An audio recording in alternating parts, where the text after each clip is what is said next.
Oh, we got to unmute. Cut, take two. Thank you. So I will call to order the Ferguson Township Board of Supervisors meeting for Tuesday, August 19th. To order, please rise as you're able and join me for the Pledge of Allegiance. I pledge allegiance to the flag of the United States of America and to the republic for which it stands, one nation, under God, indivisible, with liberty and justice for all. Thank you. You may be seated. And I will recognize the Assistant Township Manager who will call the roll and give us tonight's meeting procedures. Thank you, Chair, and thank you to the members of the board, staff, and public for joining us this evening for the August 19th Ferguson Township Board of Supervisors regular meeting. The meeting has been properly advertised in accordance with the Pennsylvania Sunshine Act as a hybrid meeting with the option to attend virtually and in person here in the main meeting room. If you are in attendance virtually using the WebEx platform and wish to speak on behalf of an agenda item, please say your name, municipality of residence, and the topic you wish to speak on when the chair calls on you. If you were attending in person with us in the main meeting room and wish to speak on behalf of an agenda item, please address the board at the podium, state your name, municipality of residence, and the topic you wish to speak on. Members of the public attending using the WebEx platform are asked to remain muted during the meeting to prevent any ambient noise from disrupting the meeting. If a member of the public is acknowledged by the chair, they may unmute their microphone for their question or comment. Secondly, board members are asked to indicate their name when motioning or seconding a motion so that the minutes may accurately reflect the action taken. Finally, a roll call of the Board of Supervisors will now be taken to ensure that all members can hear and interact using the WebEx meeting platform. Please indicate that you are here when your name is called. Mr. Thompson. Here. Mr. Patterson. Here. Ms. Stevens. Here. Mr. Heller. Here. Ms. Strickland. Here. Chair, you have a quorum. All right, thank you. And just a little announcement, it was brought to our attention this evening due to technical difficulties beyond the control of CNET. We are not streaming live on cable this evening, but we would invite the public to join us on WebEx, on our WebEx platform, where they can interact with the board. Otherwise, this meeting is going to be recorded, so you can watch it at a later time, whether through cable or some other means of communication.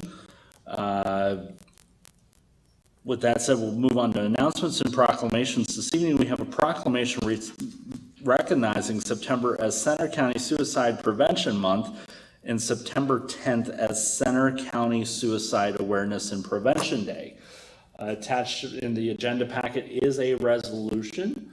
I would present an opportunity to any board members or even those from the public in attendance for this item tonight to read the proclamation. If not, I can read it. Why not? I was going to say, does that look like you're going to read it? Don't worry.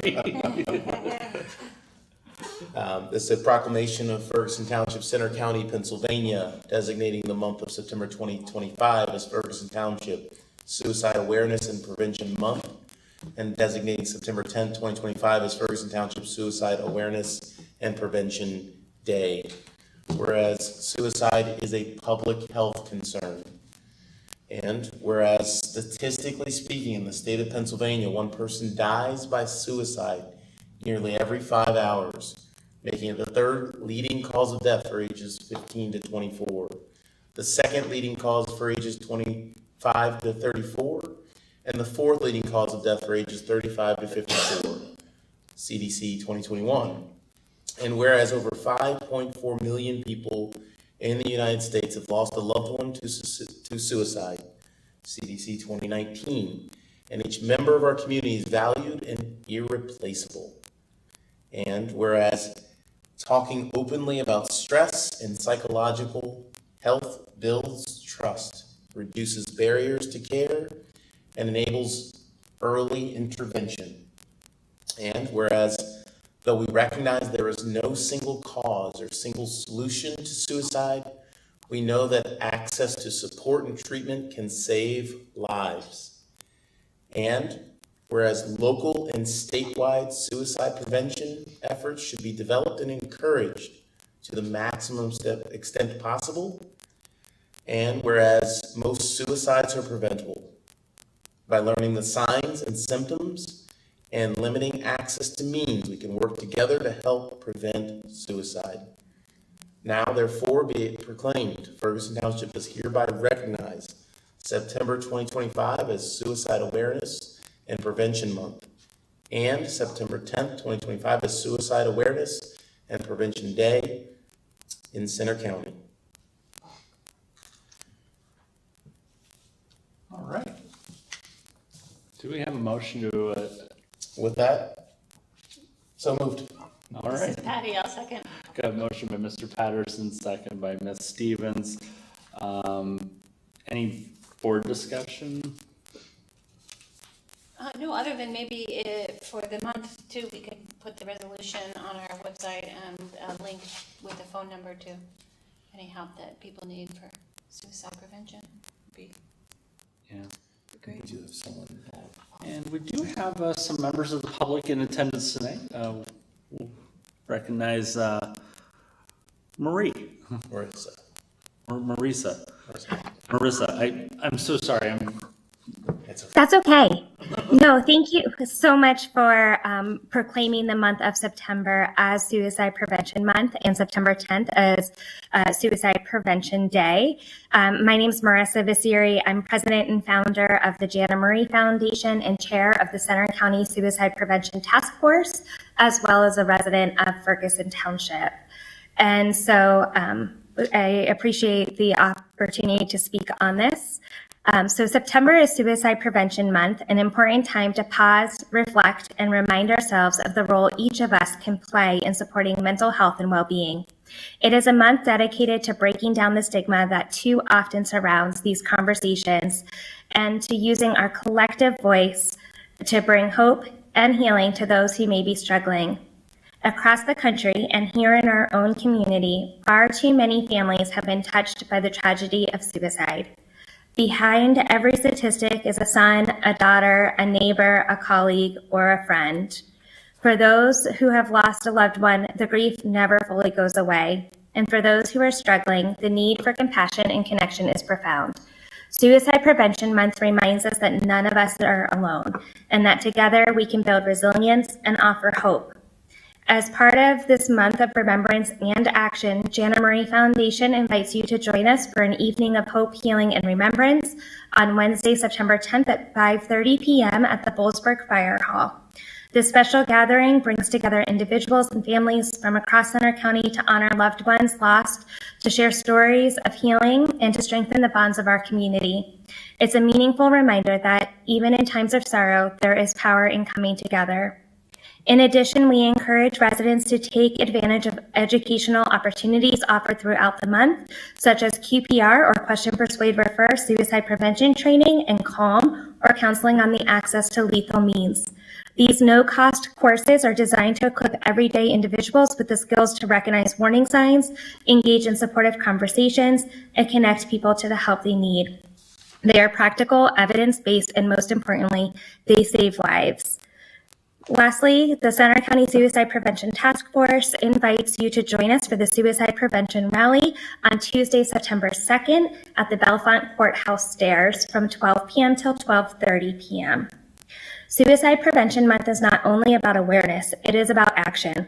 It is about making sure every person in our community knows there is hope, that there are resources available, and that lives matter deeply. When we come together, neighbors, schools, faith communities, civic leaders, we send a powerful message that no one has to face their struggles alone. Again, on behalf of Jana Marie Foundation and the Center County Suicide Prevention Task Force, I thank you for your ongoing commitment to fostering a caring, connected, and resilient community. Together, we can bring light to even the darkest moments and create a future filled with hope. Thank you. Thank you, Marissa. Any other remarks, whether from the board or from the public?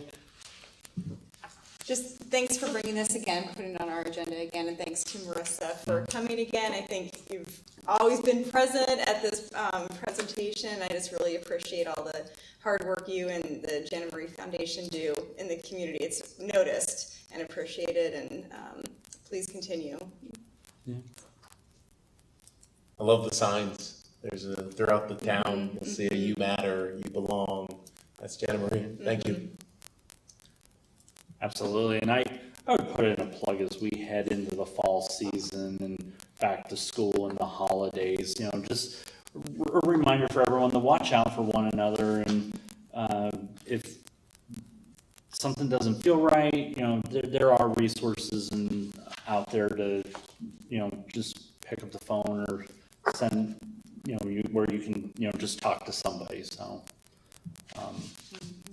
just something to keep in mind. There's no further discussion. All those in favor of adopting the proclamation, say aye. Aye. Aye. Opposed, say no. Proclamation is adopted. Next, we will take a public comment. We'll start in the room. At this time, members of the public can address the Board of Supervisors. We do ask everyone to try to keep their remarks to about 5 minutes, and when you come up to speak, to state your full name and municipality of residence for the record. Seeing none in the room, anyone online wanted to address the board in public comment? Seeing none, that will move us to the approval of the minutes from the August 5th meeting. If there are no corrections, I'll entertain a motion to adopt the minutes. This is Patty, so moved. And do we have a second? Ms. Omari, second. Okay, got a motion by Ms. Stevens, second by Mr. Patterson. All those in favor say aye. Aye. Aye. Aye. Any opposed, say no. Okay. Motion passes. Reports and presentations, starting with our diversity, equity, and inclusionary activities and acknowledgements. World Humanitarian Day is August 19th. Senior Citizens Day is August 21st. Women's Equality Day is August 26th, and the International Day of People of African Descent is August 31st. Tonight we have authorities, boards, and commission reports. We will start with the Center Area Transportation Authority's Quarter 2 report, and at this time we'll recognize Mr. DeMeo. Hi, good evening, everyone. Hope you can hear me okay? Yep. Awesome. So thanks very much. Submitted a summary of the Q2 meetings and happy to answer any questions you may have on it or take questions. And if I need to take them away and just respond in an email, happy to do that as well. Some items I think are a significant note. You may have seen the press release. CATA did donate 10 buses to LA Metro to support the BARD bus program for the Olympics and Paralympics coming in 2028. The board has also approved a fare increase, an increase from $2.20 to $2.50. We have implemented token transit to move away from cash and coin. I think, as somebody who's worked in the industry, I think this is a pretty big move for us. Actually kind of brings us into the 21st century when it comes to fare collection for CATA.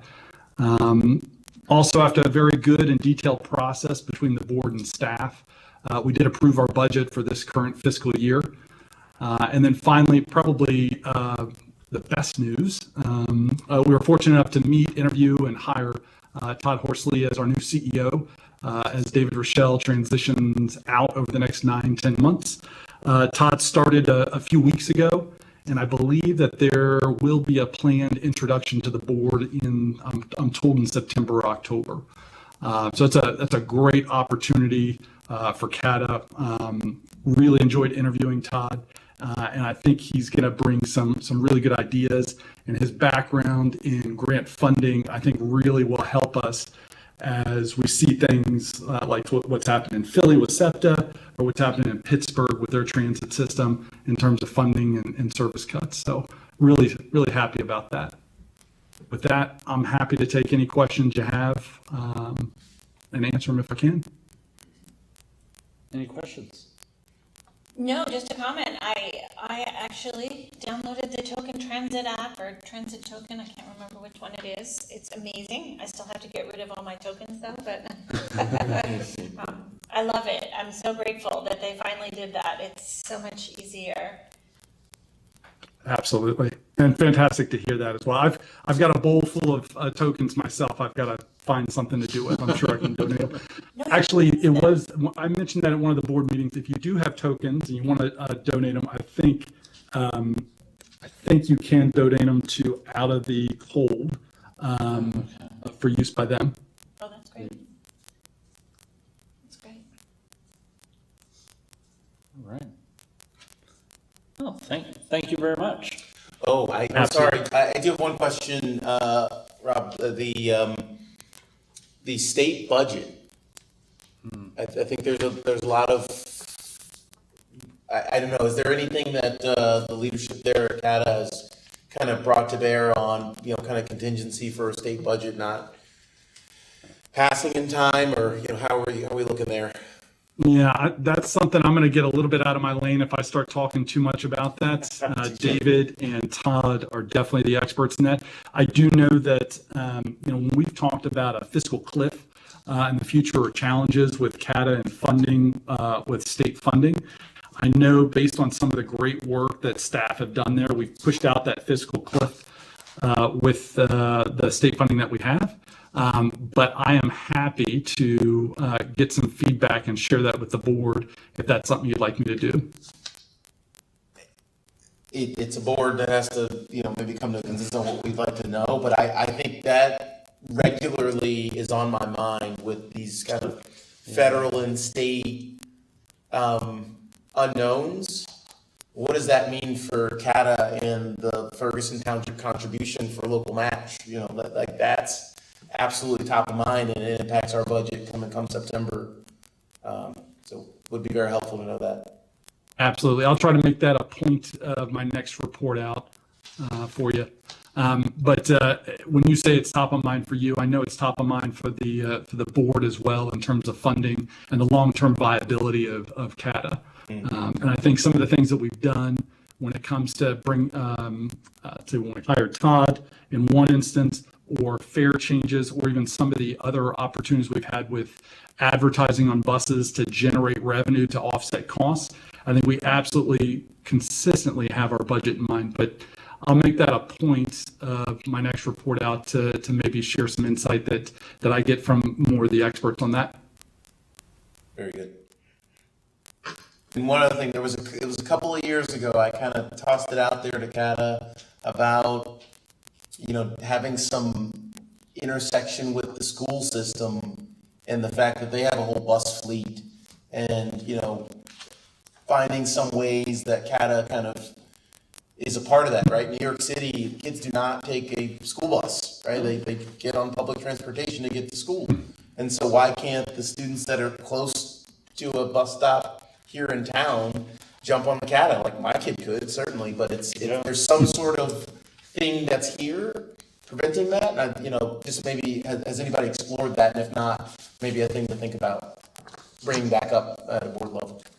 I'd be delighted to. Yeah, the summer pass program was free this year, and things like that can offer opportunities for young folks not only to gain some efficiencies with vehicles on the road, but also to get folks exposed to transit, and so they're comfortable using it not only in their teens, but maybe when they leave State College and go elsewhere. It's super important to me. But this was the first I had heard about kind of that intersection, and that was a good use of the word there, of the SCASD buses and CATA. I'll certainly bring that up as well, and I'm happy to bring back some feedback. Fantastic. Thank you. I like the thought process behind it. How many more people can we get on the roads versus how many more vehicles we can get on the roads? Exactly. Yeah. All right. Thanks, Rob. Thank you, Rob. Thank you. Next up, we'll have our annual CNET report, and tonight we have Miss Leslie Lang along with Cindy Hahn.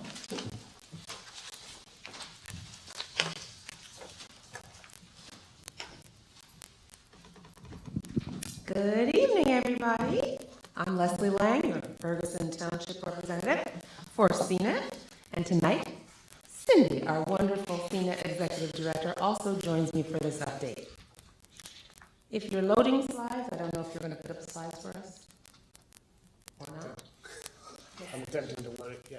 Okay, well, we're attempting to load them. While we're attempting to load them, CNET produced 527 programs for the 2024 season, and they have 4 full-time staff members and 3 part-time employees. There are 17 CNET programming members. All but 2 have now utilized and signed up for the closed caption services. That's really great news to talk about. I think in the 2024 season, our Ferguson Township offered 54.7 programs, and you'll note that 27 of them were regular or special board meetings, plus 15 planning commission meetings, 2 budget, and 1 capital improvement plan meeting. The 7.7 programs meetings are comprised of all of our bulletin board messaging, and overall is consistent with the last 5 years. Cindy's going to share more on the 5-year average, the cost, and the data points. Hello, everyone. James, is there there we go. That graph is simply a pictorial representation of the past 5 years of your programming. And you can see that it's really very steady and stable over the past 5 years. Your programming has been increasing little by little each year.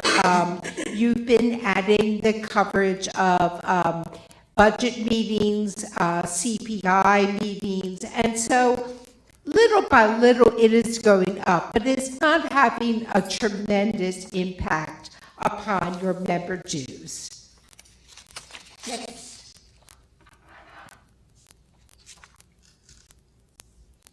Okay. So in 2024, as a whole, the township sponsored right around 10% of all of CNET's programming by all of our members. Over the past 5 years, it's 9.9% that was sponsored by the township. Now, the reason that the 5-year period of time is important is that directly is what determines your member dues in any particular year. So 20 through 24 will determine your dues in 2026, and so on. And your dues are, in theory, reflect your percentage of usage over the 5-year period of time. Next.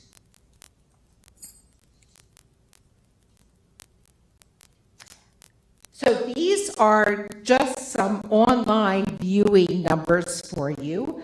The Board of Supervisors were seeing an average of 57 views on cnet1.org, 69 views on YouTube, for a total of 126 views per meeting.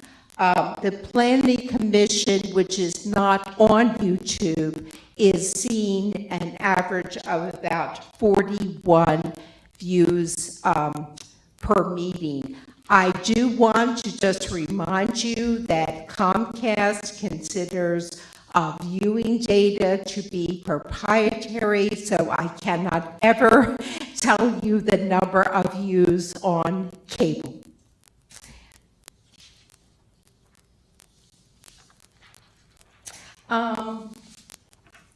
Some of the special programs that we do for the community.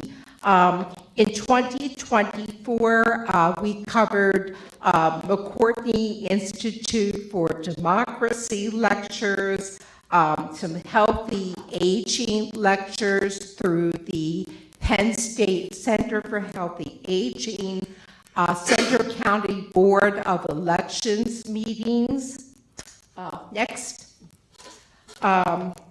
We also cover the mail-in ballot counting for every election at the Penn Stater, and that has become a very involved shoot, live streaming that from more than one location over several days. Belmont and State College High School graduation And always the State College Area Festival of the Arts is covered every year. And this is a program that is produced by our interns, and it is also a program that has won the Mid-Atlantic JAG Conference Video Festival first place. So we're very proud of our Arts Fest program. We have a few additional special community programs that included the State High Football, Lion Bash, which will come on down very soon, next week, come again, Constitution Day and the roundtable discussions. I'll encourage all of our listeners and our Board of Supervisors to attend again this year, September 20th. The Mid-State Literacy Council, their annual spelling bee, and the session highlights from the biannual Community Diversity Conference, and that will come again to our township and the local community for June of 2026. I remind everybody that CNET airs on Channel 7. Our Ferguson Township meetings are televised and streamed live via YouTube normally. And for those who wish to see the rebroadcast times, they're listed on the how, where, when to watch slide on Thursday mornings, Friday evenings, Saturday afternoons.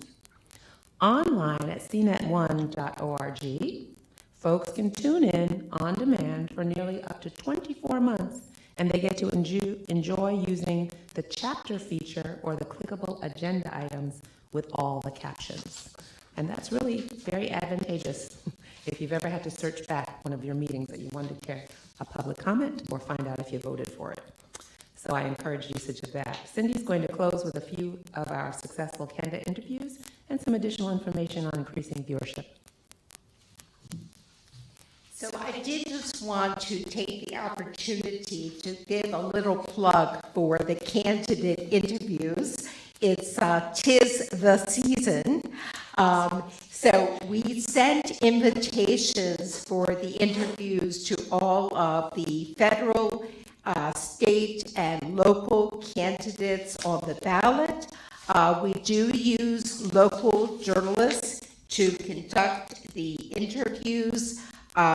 They're televised on CNET cable channels and online at cnet1.org. I know all of you have participated at one time or the other in a CNET candidate interview, and they're coming up on September 4th and 5th, and they'll be online very soon afterwards, so please do look for them. I think they're a wonderful way to educate yourself about the candidates, especially for local office.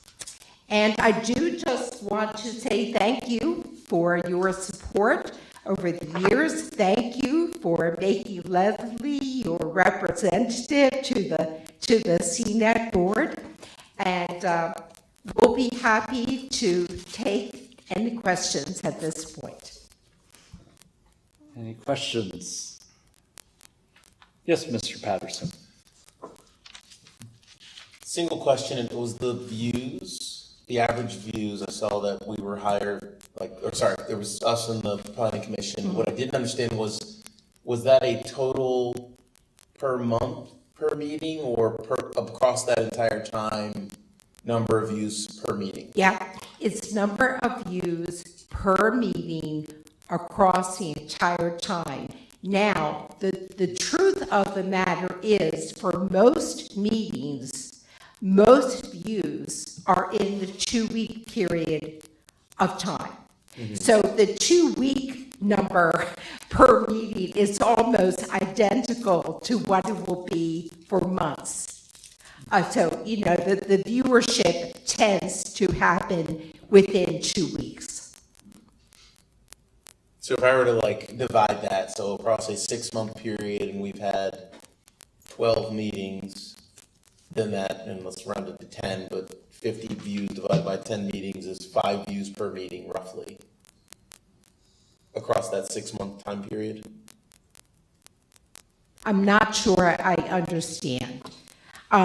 So if you have a meeting on September 4th that has 70 views. Oh, this is per meeting, sorry. Yes, Okay. All right, yes. very good. It's average per meeting. Okay.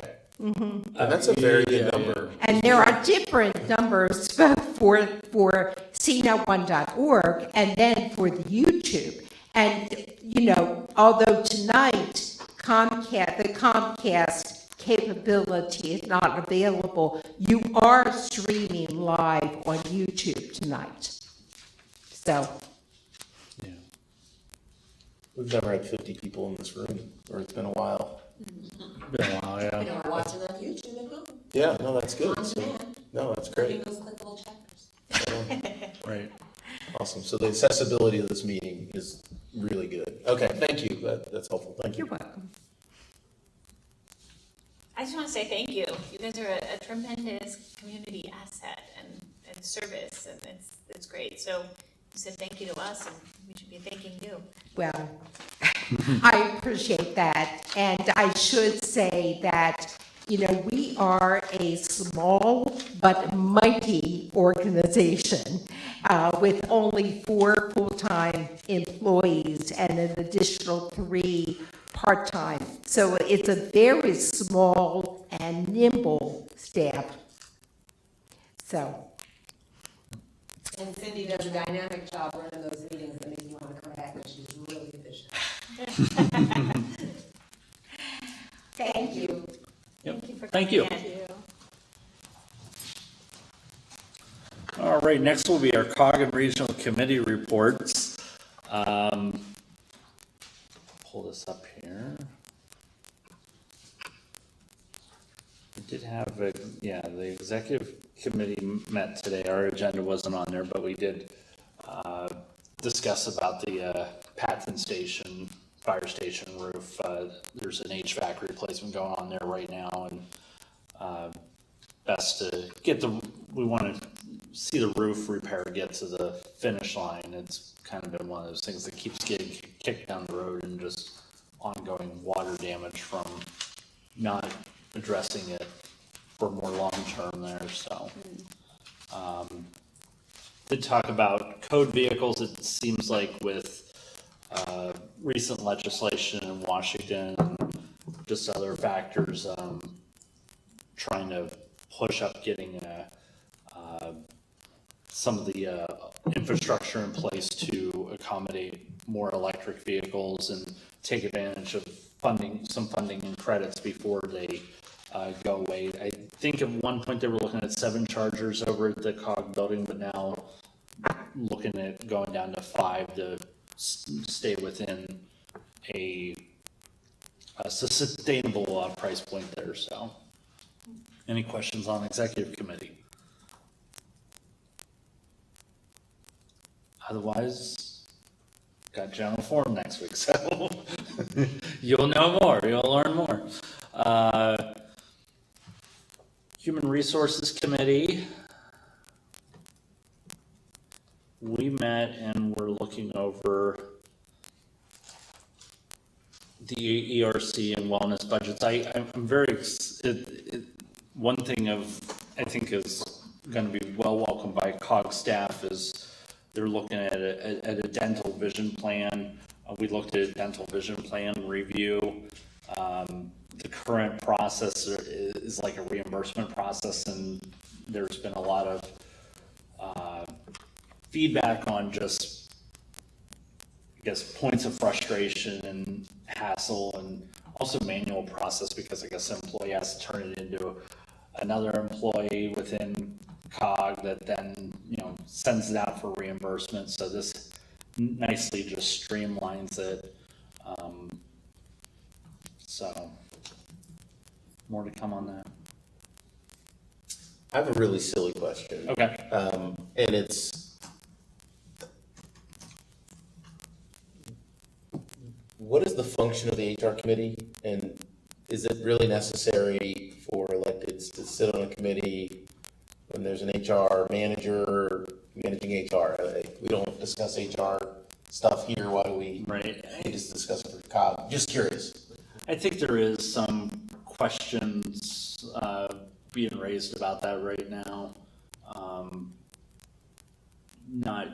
I don't necessarily have much more to point out, and I concur with you. There's some things that we're looking at, that it's kind of like, well, we don't normally discuss this as a board for Ferguson. Our staff just takes care of it, but my understanding when the HR committee was created, I don't even know if we even had Becca at the time, because it has been one of those functions where your executive director, someone within their office took care of it, but HR has grown over those years, and now we have 2 HR professionals within the COG that are handling that.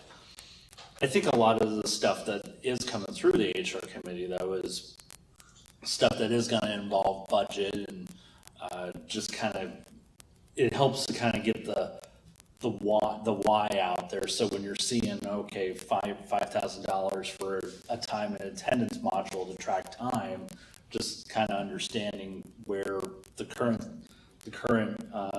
function is and just how that helps streamline the business process, making things more efficient, but also even better securing the system so that the data integrity is more improved there. So another thing we did talk about in the committee, and I don't know if you necessarily need a committee for this, but we do have in COG there is a process for staff to report harassment. There is a policy where if they feel they cannot go to their agency director or basically anyone on staff, they can report the matter to one of 2 elected officials, 1 male, 1 female, whoever they want to refer their concern to, and then that individual then sends it over to the solicitor. We are in the process of considering a employment attorney as the point of contact with that policy. We did take a look at it, and there was just some things that staff's looking at to just fine tune that policy.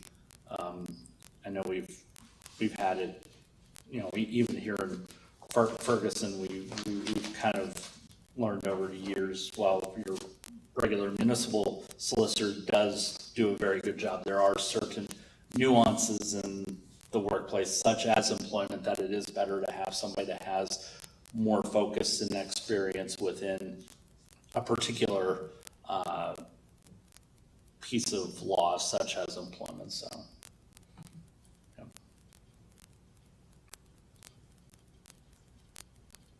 Any other questions? Thank you. Guess who's got the Lucy report? Keep talking, Jeremy. I'll keep talking. All right, so with Lucy, I was going to say, in the comprehensive plan update that was presented, a lot of good information in there, but I think the one thing that we want to drive home is the future sewer expansion to John Hess softball complex. There was some discussion about creating a amendment for a sewer line expansion.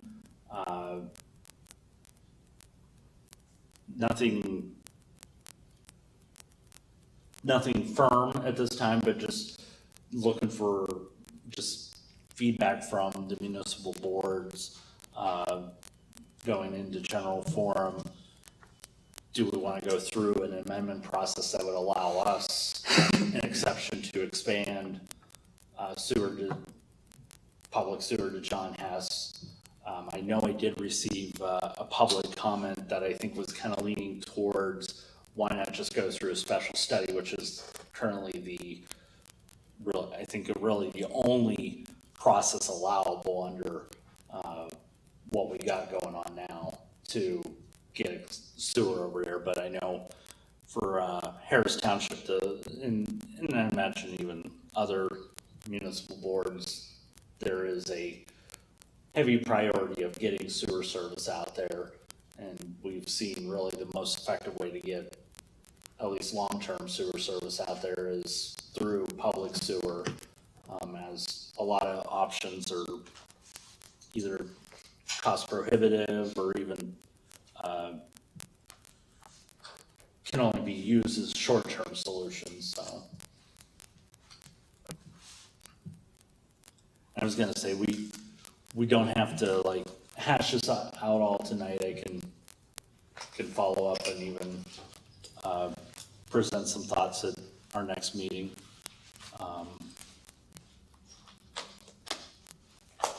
Would encourage you to go back and watch the discussion.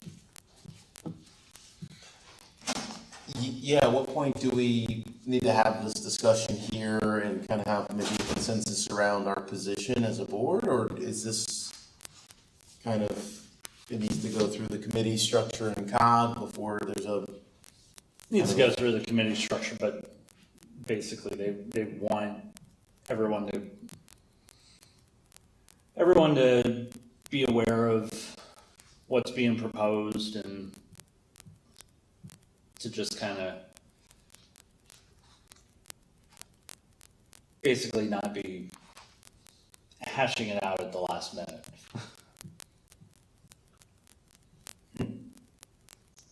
Oh, so because it's going back to the committee structure, and I know with Lucy, if it comes back to Lucy, I think the first time I heard about this was when I sat in on a finance meeting for Matt quite a while ago. I believe that that's it. And so, you know, my thought at the time, and then seeing that it was discussed at Lucy, would be sooner rather than later, we as a board should have that discussion so we know where we stand on it before it moves further through the committee process. I mean, at that first finance committee meeting, I stated my concerns with this idea. They've only grown. So I'm not supportive of this as a proposal at this point, and so it makes me nervous to think that it's going to keep going without us having discussed it. And I think it's helpful with us discussing it, so as it's going through the committees, we have a better understanding of where we all are at on this. I think that was one thing that was kind of apparent in the discussions, just everyone on the committee wants to know that they're accurately representing the majority of their boards. So, and from what I did get a chance to watch the Lucy meeting, so it looked like staff maybe, planning staff may be coming to present that. I wasn't I think entirely it was clear. a request. Okay.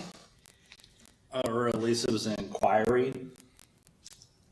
And we could, you know, it's something we can explore if we wanted somebody from planning staff here. Mm-hmm.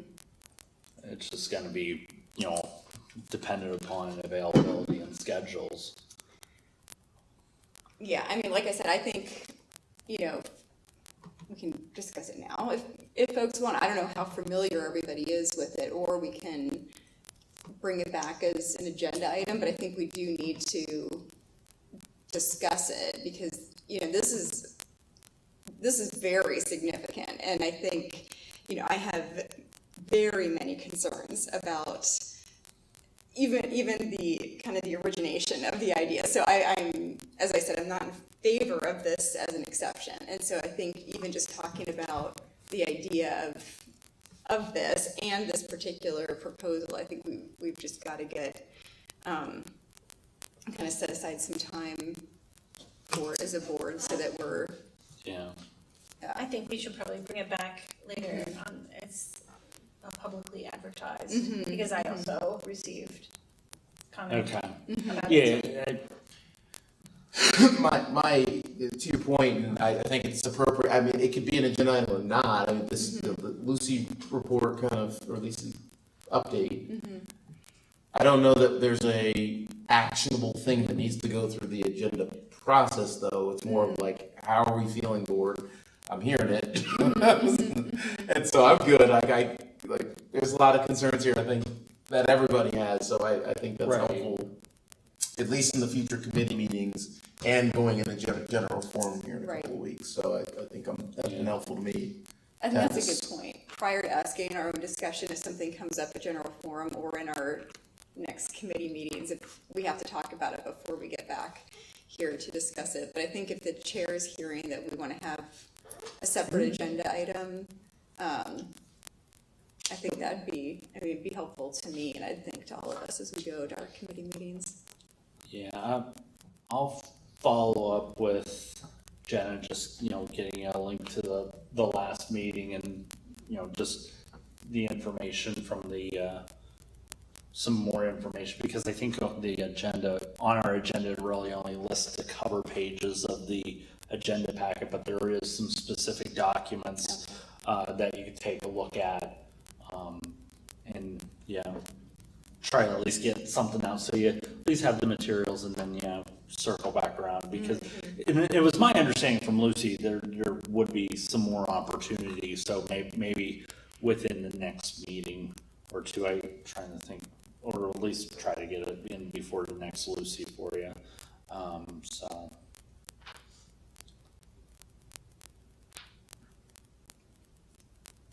guess that's where we'll go with that one. Yeah, I think that would be helpful, because I've been trying to think of who, is good at facilities, so it's kind of unclear to me where the discussion will land next, but I think, it'd be a general forum, discussion and decision in the end, so. Anyways, just bringing that back for a separate discussion, I think would be great. Now that you think about it, I guess it was just, how did they, was not even a motion in there. No. Okay.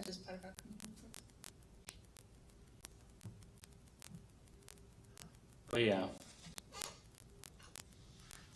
And, okay, yeah, I see even CRPC would be taking a look at it, and I think they actually were meeting that day, so yeah, they're gonna not even probably be looking or discussing this until September at the earliest, so. Okay, well, thank you, and thanks for attending. Absolutely, my pleasure. A lot to unpack. That was a busy week. I think I was over there, I was over there twice instead of, just once, and and I was gonna say, I did get some public comment on this, and I, do appreciate that, so, and, I've responded accordingly, and, with that said, we got public safety and finance. All right, public safety. I would draw specific eyes to items 2 and 7 in the agenda. Items number 5 and number 7 in the agenda there. And item number 5 was associated with the EMS report. I think through the couple of reports that they've given since I've been on the board, it's been kind of a here's where we are, and maybe encourage your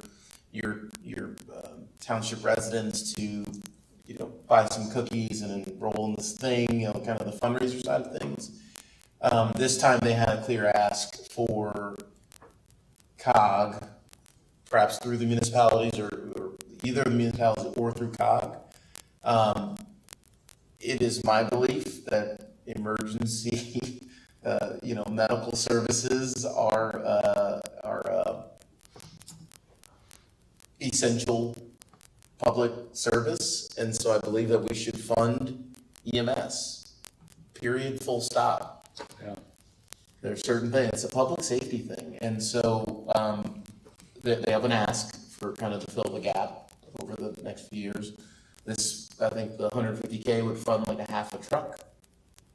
So they recommended through the COG formula we would do something like that. But I do believe, we as a municipality kind of should take the lead and perhaps agree and push forward with this for as it hits the other committees. I think it'll go through the full COG committee structure. But this is the first step in making sure that in addition to police, in addition to fire, that EMS is fully funded, and I think this, so this is step one. The next step would then be changing the state law. Right now, there's a state law that says,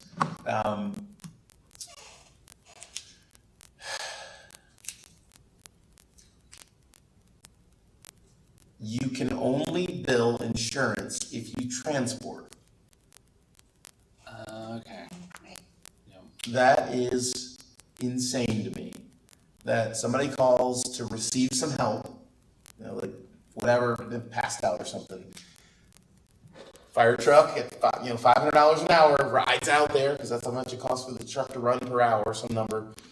They give that person some oxygen, maybe a little water.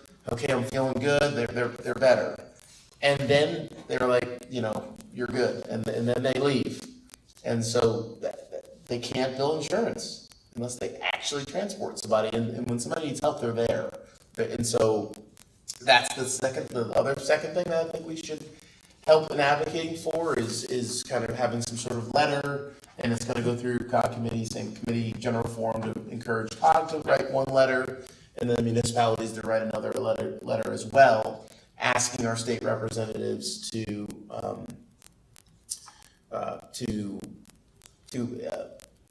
in addition to RPML and PSAC and National League of Cities, just as much of a lobbying campaign as we can to advance that effort to remove that interesting state law. I did hear that it was presented at the state over the last few years, and it just hasn't moved at the Senate level. So the House has passed it before, the Senate has not. So we can go on a campaign for our local senators to get some help from them. Yes. Because it really does, there's a hole.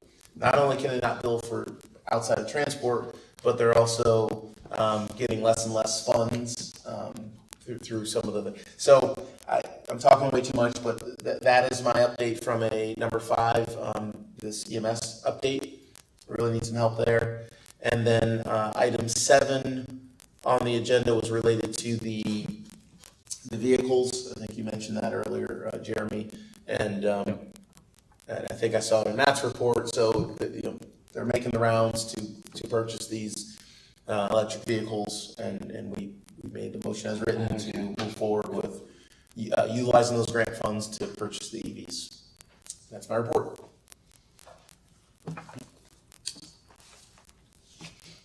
Any questions for Omari? They do not want me talking anymore.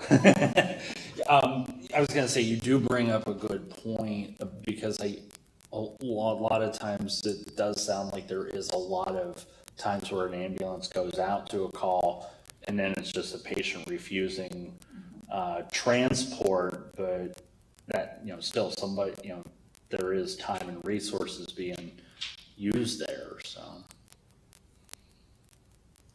Anything else? Otherwise, Mr. Heller. Yes, thank you for that. And I just wanted to say, related to the EMS discussion here, that Omari, as this moves forward, please, I'm happy to go ahead and share my experience recently with EMS to go ahead, in addition to anything that's going to Harrisburg asking for this, because I learned a lot during that experience, and coupling that with another experience I had in January, a lot of different things, and how we seem to almost bend over backwards sometimes towards the insurance companies and doing what they are truly seeking, as opposed to what is best for our constituents, our family, and our friends. So I'm happy to go ahead and contribute to that with my own personal experiences.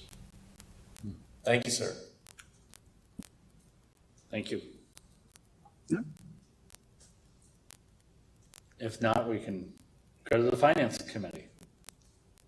If only there was somebody here to talk about finance. I don't know. Anyone here to talk about finance committee? So again, I at least apologize hope for not being somebody there in went to person, the but I do want to. Yes, I did, and just want to draw a couple things to folks' attention. Right, as we heard earlier, the state budget had not been passed yet, and one of the concerns that we have right now is around the library funding. So we will see how things come out in the wash related to that. The other big thing is, in anticipation of tariff changes and other impacts that we might see to our bottom line, next year's budget is going to try and do a better job at kind of capturing some of the impacts of tariffs. So what we would anticipate seeing is maybe an increased budget potentially next year because of that. So just putting that out there for future discussion next year. Also, you heard about the vehicles. The thing that we learned and what we had talked about too is that a lot of it was, one of the linchpins to all this, I should say, is there's approximately a $30,000 to $40,000 shortfall in the grant funding that we have. And with that being said, the vehicles will not be purchased if COG, through work of Pam Adams and through the work of Mr. Schneider, if they cannot make up that shortfall. So that shortfall is what we had talked about last time, is kind of the linchpin here, and I haven't heard any updates since that, but I would anticipate this is going to be the discussion at the general forum in some of that. Also, we heard about the Patton Township, I should say, the roof at the fire station. Yes, that was approved. And the big thing coming up for finance is that we will be starting our finance committee workshops, which, might be known as in another way of like budget hearings, starting here in September. And the first one on September 9th will actually focus on the formula. So there's going to be a portion of that that'll be dedicated to reviewing what the formula is, how it's calculated, et cetera, and that'll be a good time to ask questions. So I want to invite folks listening in, as well as other supervisors, to go ahead and attend that if you're available, to hear a little bit more about the formula and what that's all about. The other thing related to budget is, after the municipal comments, we started going through the general things there. And I will say this, it seems like sometimes things might get lost in translation. For example, what I would call is joyful exuberance when we had our last meeting, talking about potential alternatives to funding, we'll say the replacement of the boardwalk over at Millbrook Marsh. It kind of, in black and white, it doesn't hit as hard, right?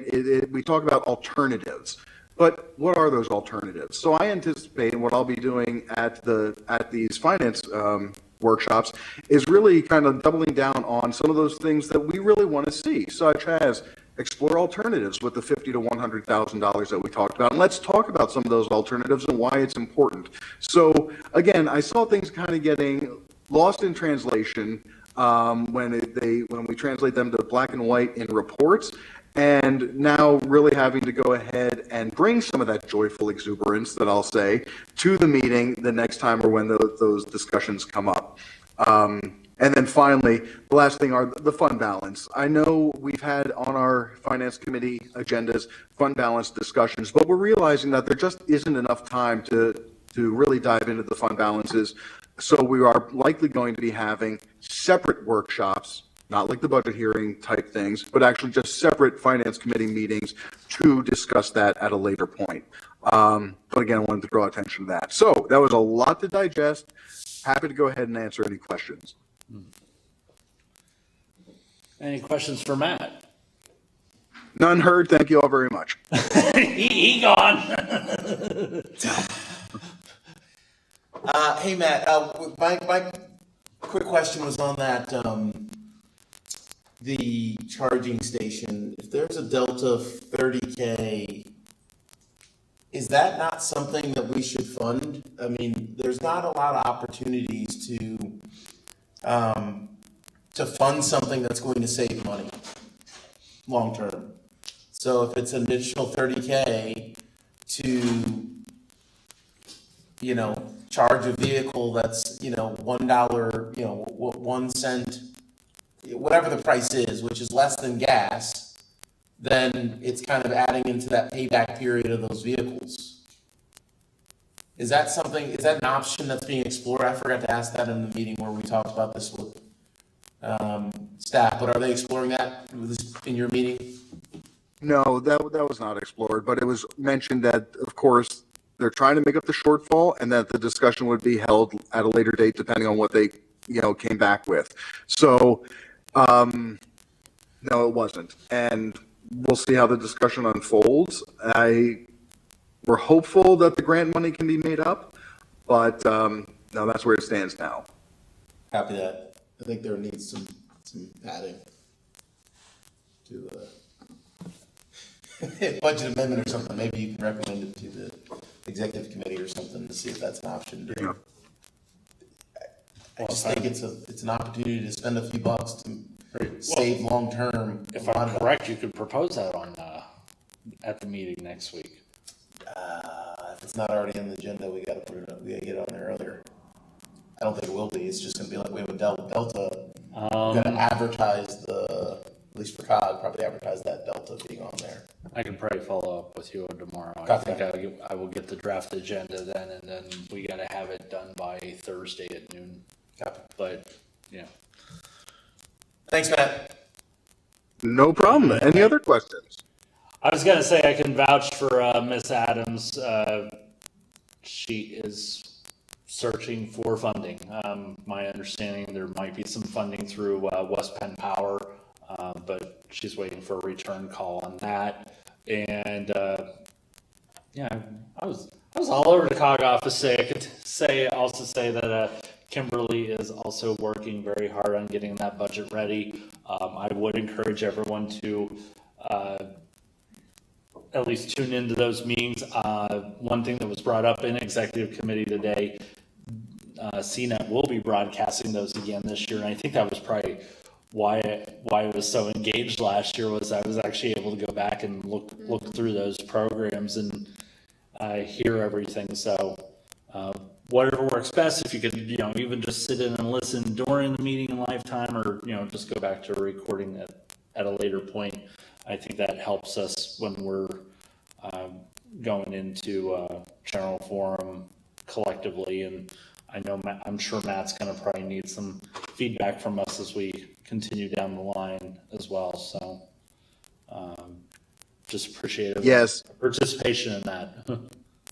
And thank you for that, Jeremy, because I think that's the important part, is if there are things you would like us to focus on or bring up in those workshops, please let me know. Let me know your thoughts, send them to me, we can have conversations, because that's the important part. And I raised that at the last finance committee, like, is this the time that we can start asking about this? And it was like, no. Let's just put a pin until we get into those workshops. So there's the opportunity to offer any feedback and thoughts about individual line items in particular. Sounds like a plan. Anything else for Matt? If not, we do have the department reports are attached to the agenda. I was going to say, if anyone had any remarks or questions, if there are any questions considering Centrisa's out this evening, we may need to just take note of those, especially other ones that we might not necessarily have somebody from the department here that can speak on tonight, but we can just take notes and circle back. Yes, Mr. Patterson. I do have a few things. Okay, so number one, and this is, everything I say is gonna be for take home, just ears. And anyone's feel free to respond if you'd like, but here's a couple of things. So number one, I did see that there's some single-use plastic, discussions going on. Yeah. And I was talking to someone, they were like, hey, everything that I buy is in plastic, and then we're saying, now we want to remove the plastic bag? Like, how's that going to save anything? And I was like, that's an interesting point. So just when we have the data on like, whatever, I would like to see like a data-driven kind of review here, or on that single-use plastic ordinance, and what is it going to do from a data perspective? Like, is plastic coming down 10%? Is it coming down 2%? Because everything else is wrapped in plastics. Like, what's that number? And are we barking up a hill that may not be helpful? I can help answer that one, or address that question a little bit. I don't have specific numbers on what that change would look like, but one thing to keep in mind with the single-use plastics as we move through it is the approach is really with the waste composition that CCRA handles. Is the goal is to reduce the single-use plastics within that waste stream, and that goes along with things like brush and leaf collection, the recycling program. Yes, there's some a little bit of a conflicting item where, yes, you still have plastic and and we're just removing the plastic bag, but it's also partly to remove the single-use plastics from the waste stream. And it does a lot for our services that way, being able to take that out. So just one of the items with the single-use plastics. Okay. And in previous years, I don't know, but anyway, we had Dr. Laura Fowler and her students had also come in and talked. So if you want to go back maybe and look at some of those, listen to some of those, this has been an ongoing discussion for, well, since I've been on the board. Right. And it's about reducing the introduction of more plastics into the whole stream of it. And anyway. Yeah, there'll be plenty more information forthcoming in the next few months, but yeah. And I was gonna say, I gotta give a shout out to the late Supervisor Steckler, who was a big pioneer of bringing this forward, and she tirelessly to the end,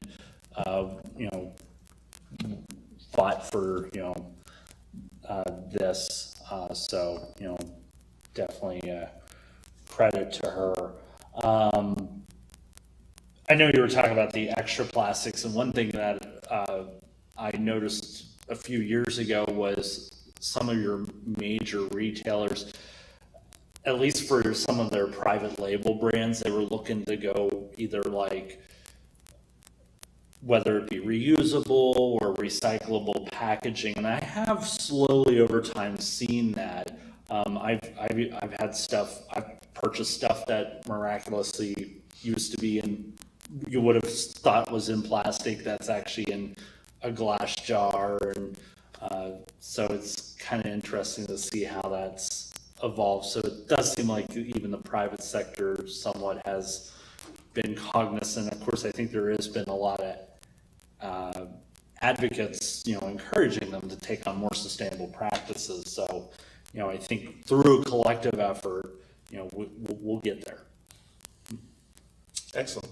The second thing I noticed was that there's a few economic development meetings next week. And so I would encourage folks to take a look at those meeting dates. They're in different parts of the township, so they'll be able to kind of hit anybody, on the different days, 6 to 8 p.m. So that's just more of a public service.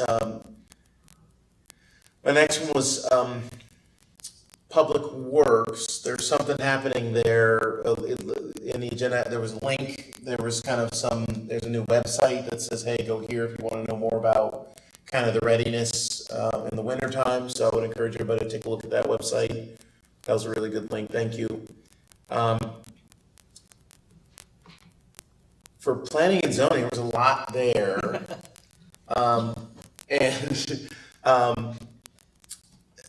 I think when I first started, maybe a year and a half ago, I was having a hard time with making the numbers add up in some of those tables.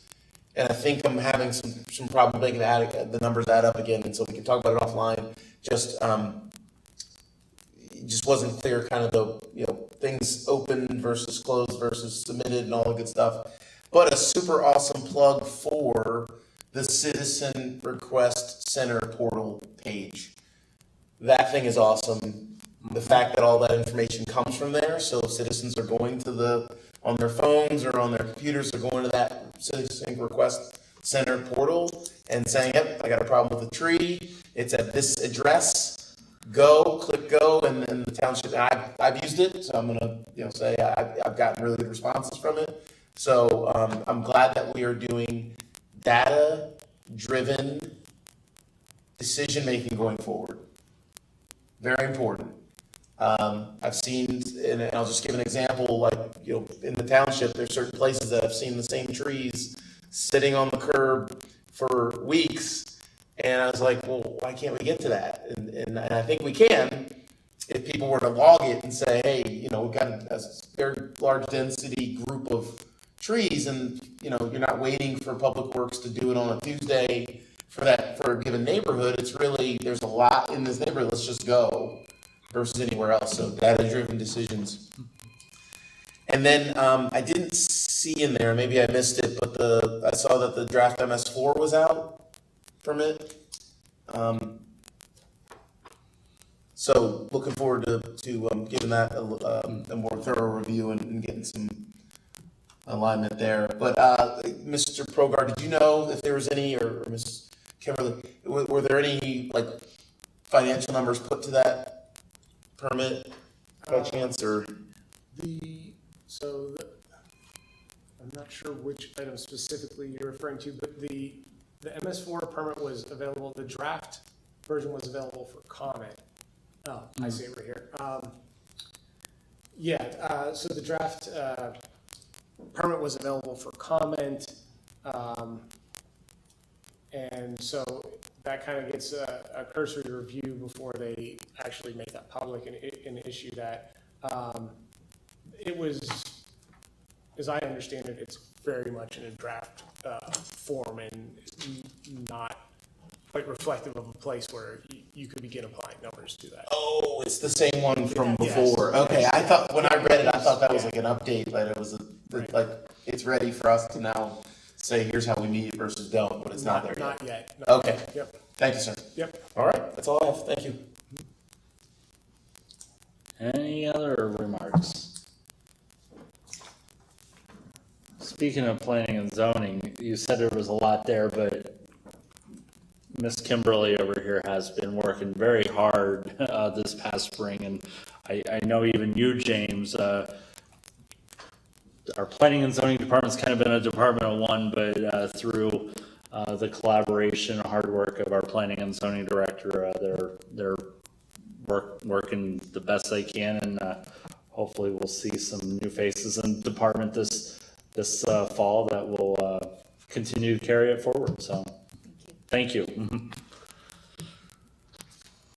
If nothing else, we'll go to unfinished business tonight, starting with a public hearing on an ordinance amendment resolution of the Township of Ferguson, Center County, Pennsylvania, establishing minimal operation standards and service area limitations for approved towing companies and storage facilities pursuant to Chapter 15, Section 504 of the Township Code of Ordinances. Now we'll recognize the Assistant Township Manager. Thank you, Chair. The board is asked to review the proposed ordinance amendment. Tonight, we're having a public hearing relating to the regulation of vehicle immobilization, towing, and impoundment. The purpose of the amendment is to modernize and clarify administrative responsibilities, ensure consistency with the Ferguson Township Home Rule Charter, and strengthen operational standards for approved towing companies and storage facilities. Key updates proposed in the ordinance amendment include realignment of the administrative authority to the township manager in accordance with the Home Rule Charter, updated insurance and bonding requirements for approved vendors, mandated compliance with township adopted towing and storage fee schedules, establishment of minimum operational standards and service area limitations by resolution of the board, and an option for regional standardization by adopting towing and storage policies from other center region municipalities. The changes are being proposed to be made prior to the start of the Penn State fall class schedule. All right. This is a public hearing, so at this time we'll open up the floor to any members of the public that wanted to address the Board of Supervisors. We'll start in the room. Seeing none. Anyone online? Seeing none, I would entertain a motion if there's no questions for Mr. Progar. This is Patty. I move that the Board of Supervisors move to adopt the resolution. And do we have a second? This is Matt, I'll second. Got a motion by Ms. Stevens, second by Mr. Heller. Any further discussion on this? If not, I will recognize Mr. Progar to call the roll. Sure, thank you. This is a roll call vote, so Mr. Thompson, Yes. Mr. Patterson, Yes. Ms. Stevens, Yes. Mr. Heller, Yes. Ms. Strickland. Yes. Passes unanimously. All right.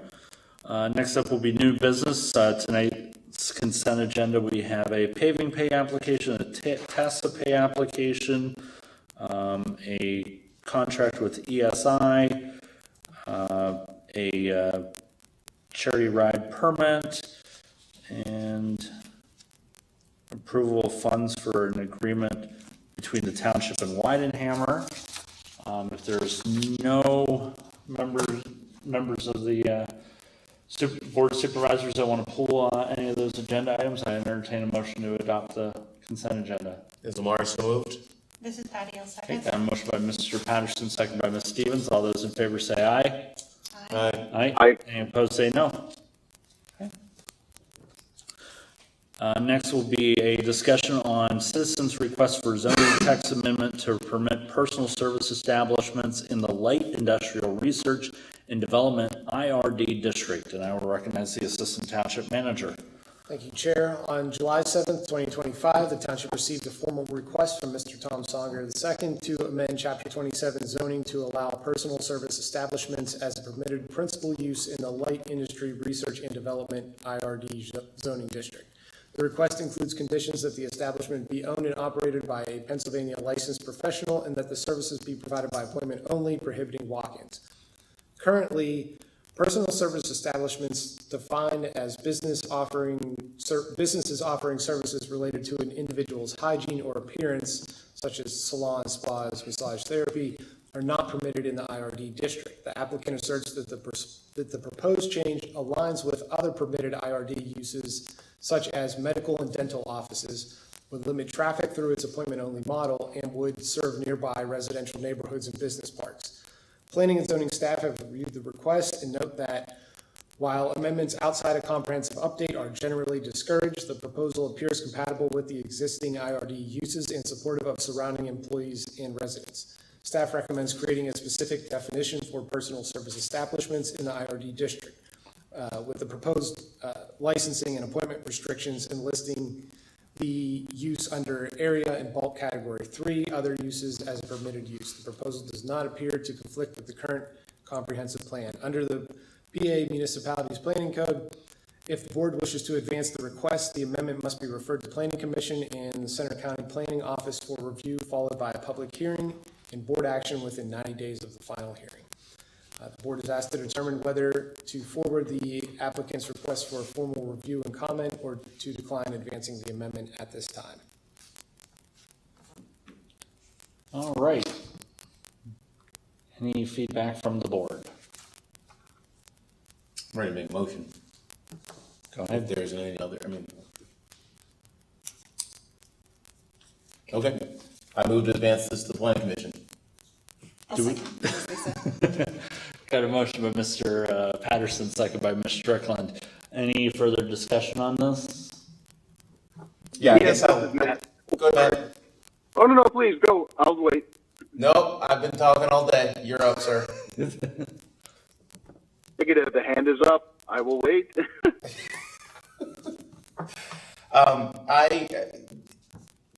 To me, this is a no-brainer. I think we've been through this several times, and I'll just continue to parrot and repeat over and over again that if there's something that's missing, there's something that needs to change, let's do it. Let's bring it across to the appropriate people, the right people, get the input from and let's move forward. So thank you to whoever, whoever brought this forward as I've drove by the place. I mean, it's weird that we don't want walk-ins, but every business that's there could accept a walk-in. Like somebody could walk into the business, knock on the door and say, hey, I'd like to do some business with you. There's no like by appointment only for the other uses there, but notwithstanding that, I just don't think it matters. There's some of the language in here, but that said, we need to, again, move forward. Fill some gaps. I was going to say, I think the planning commission would like to hear this. Mr. Heller, would you be ready to talk now? More than happy to. Again, I apologize for not raising the hand. That was my fault. I just wanted to say for me, when I see something like this come across, I want to reinforce that Ferguson Township is open for business.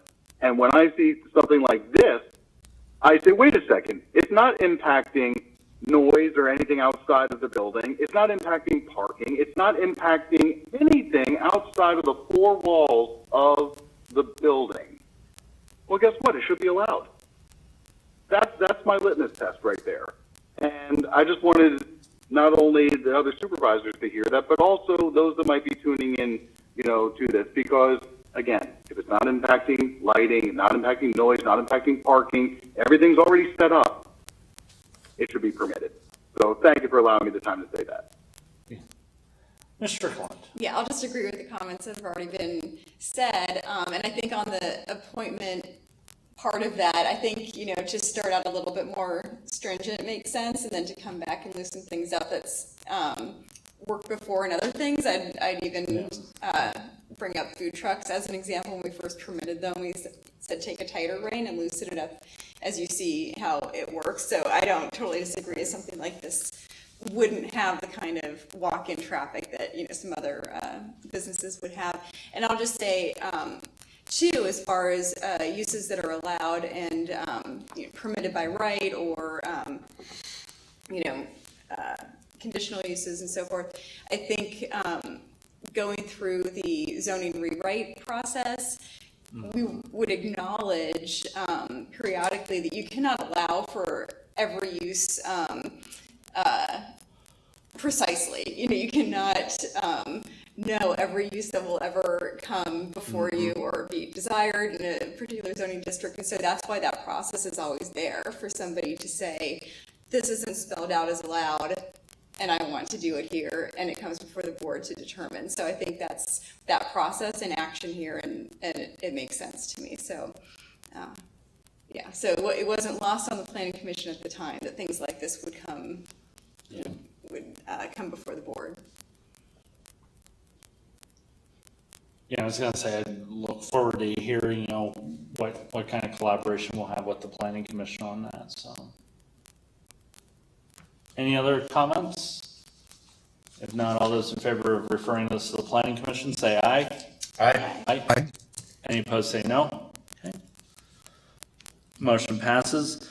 Next up, we'll have a discussion and authorization to post a legal advertisement for a public hearing on a conditional use application for places of assembly at 2171 Sandy Drive in the Light Industrial Research and Development IRD District.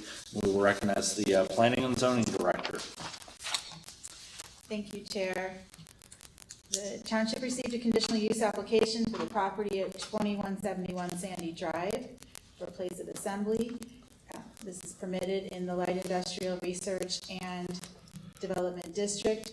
The property's existing use is the light manufacturing, assembly, processing, production, fabrication. The application was submitted by the tenant would be Access Church, and required is a traffic impact study, which has already been provided, and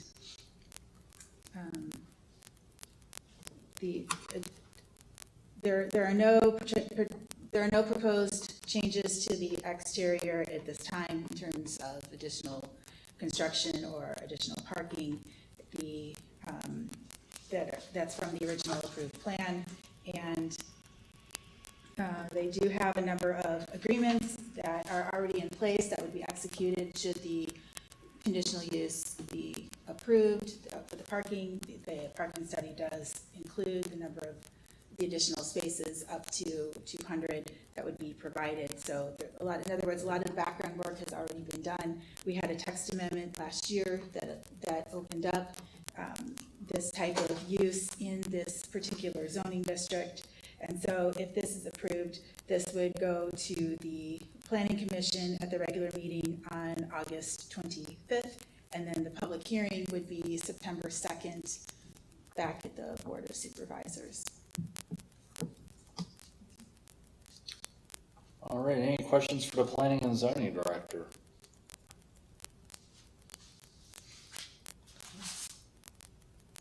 Would we have a motion?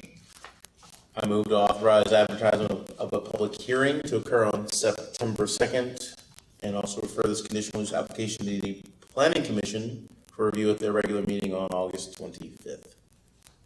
This is Patty, I'll second. Got a motion by Mr. Patterson, second by Ms. Stevens. Any further discussion?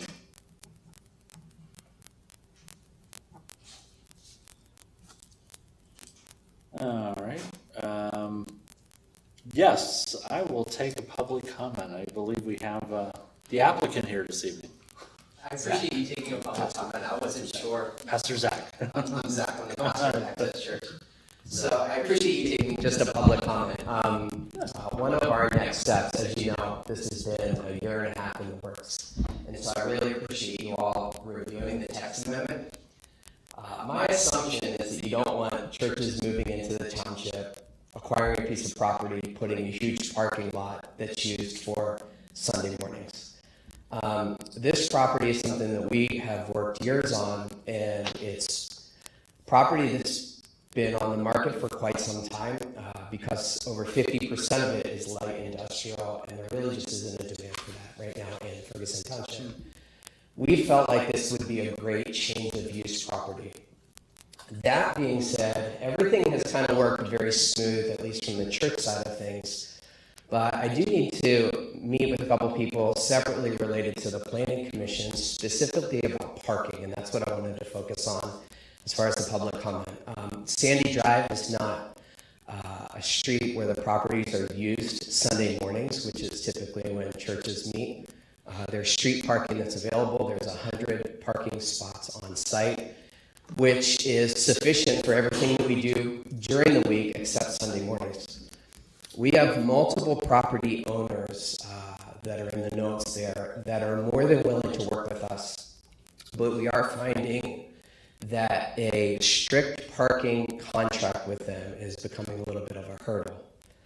We believe that they are able to sign a memorandum of understanding and willing to work with us. But as far as an easement long-term contract, we're starting to find that there's a little bit of a challenge there.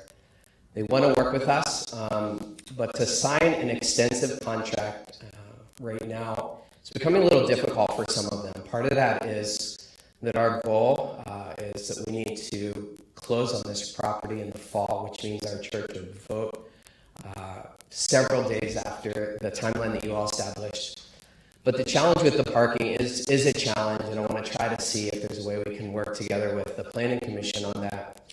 We have people that are willing to work with us, but if we acquire a property, we will be a landlord for 9 months while it's designed, and then it'll be a 1-year renovation. And so getting people right now to sign a long contract that would begin in March 2027, I think is difficult for a couple of them, but they are all willing to work with us. They want to work with us.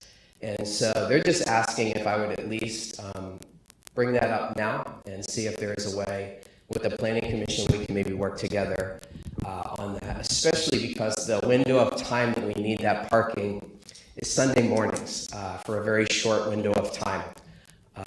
We have people that want to work with us. That an extensive contract is a little bit of a challenge right now with them. We also have parking for everything else that we do during the week, but that Sunday morning window is a little difficult. So, all right. So I'd like to just coordinate a meeting with a couple Planning Commission people. I believe we could probably connect before Monday, talk a little bit more about that. Yeah.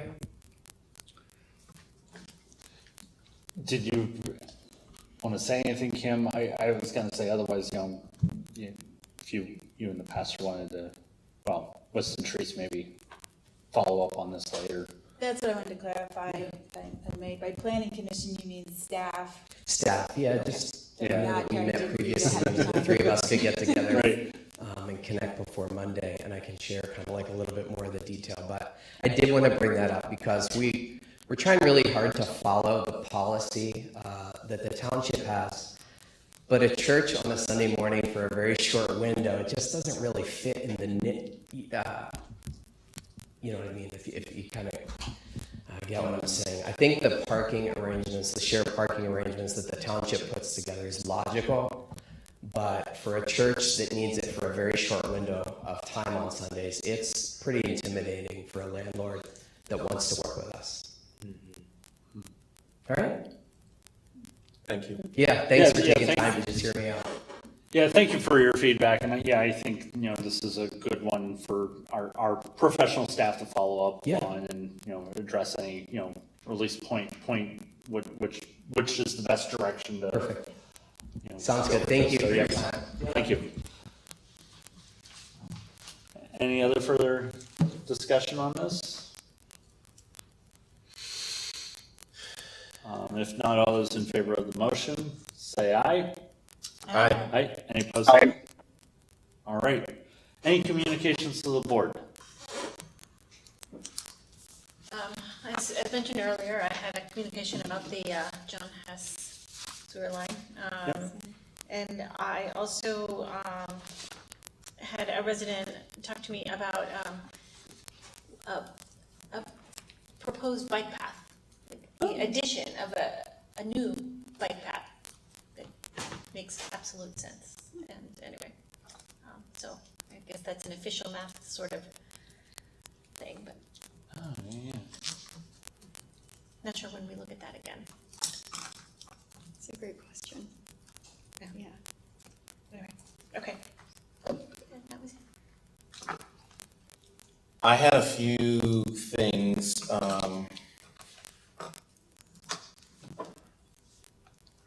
sewer,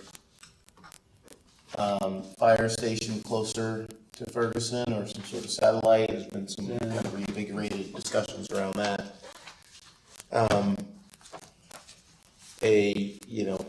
Preemptive budget and tax communications saying, hey, what are you doing over there? What's kind of coming? And I just pointed them to the CIP meetings, at least from a capital perspective, in last year's budget, because that's probably a really good thing. And I was spitballing with the community member about maybe kind of bringing our budget talks, at least from a less of a line item, line by line, but more of a high level budgetary, and maybe giving some recommendations on where the specific lines that we would make some recommendations on, just to get a more efficient meeting. So just throwing that out there.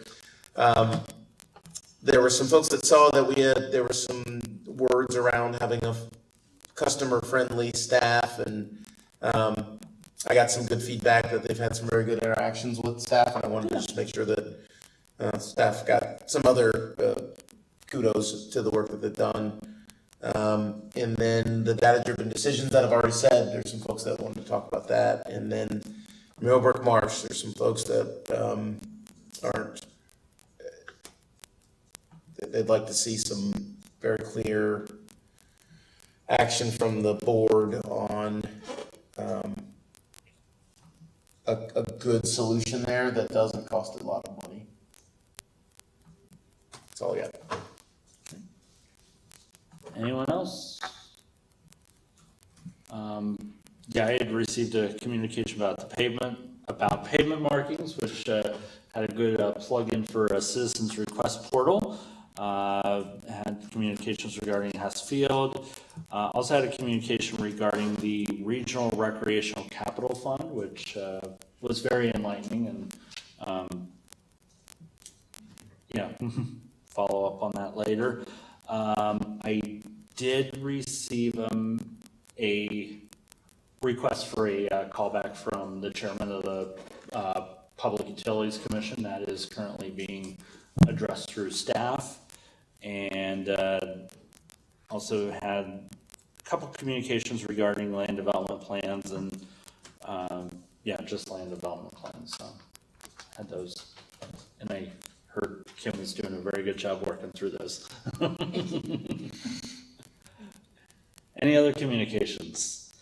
If not, I will have Mari. One more. We've had a little bit of action around Rock Springs Water Company. I know you had like a specific communications, but we'd like to I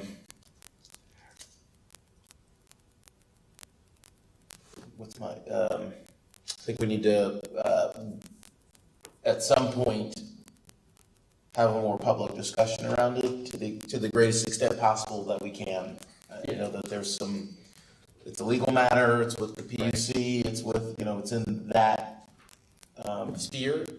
But we certainly need to, at some point soon, make sure that the residents, our community knows more about what's going on and have an update there.